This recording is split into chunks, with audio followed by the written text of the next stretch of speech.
Matapos silabas ng dating dalawang opisyal ng National Bureau of Investigation ang isang CCTV na mag-uugnay kay NBI Deputy Director for Regional Operations Service Rafael Ragos, kay Pork Barrel Queen Janet Lim Napoles, itinakda na rin ng ad hoc committee ang pagsisimula ng investigasyon sa naturang kontrobersiya. Para sa detalye, balitaan mo kami Noel Perfect.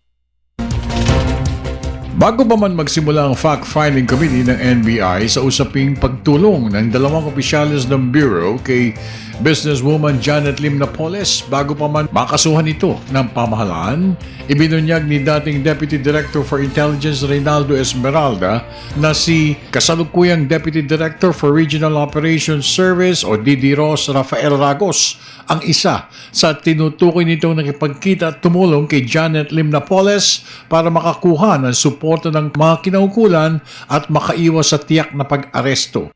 Deputy Director Rafael Ragos. Ang magka-testify. Yung ka-meeting ni Napoles na isang opisyal.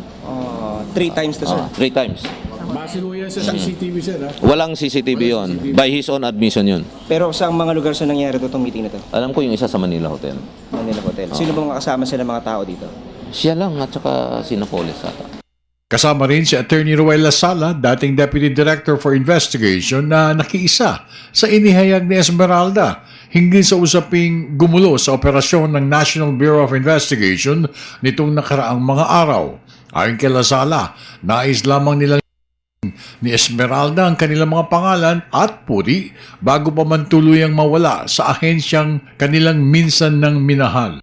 Sinabi na namin kung ano ang aming nalalaman at gusto rin namin ulitin. Ito, lagi namin sinasabi, wala kaming kinalaman kay Napoles. Napakalinis namin ang konsensya namin. Wala kaming links, wala kaming connection. Hindi namin kilala si Mrs. Napoles. Samantala, sinubukang kunan ng PTB4 News ang panig ni Attorney Rafael Ragos, subalit nasa malaking out-of-town operations ito. Amin rin nalaman na ang binuong ad hoc committee ay patuloy na nangangalap ng mga ebidensya para makatulong sa gagawing investigasyon hinggil sa nasabing kontrobersyal na usapin. Sa ngayon, kasalukuyang nasa poder nito ang mga CCTV footages na ibinigay ni Attorney Esmeralda sa komite.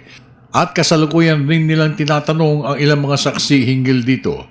Sa isang telephone interview, sinabi ni Assistant Director Luigi De Lemos, head ng ad hoc committee, na sisimulan na nila ang masusing investigasyon sa susunod na linggo. Kompleto na ang mga kinakailangang ebidensya. Para sa Telebisyon ng Bayan, ako naman si Noel Perfecto.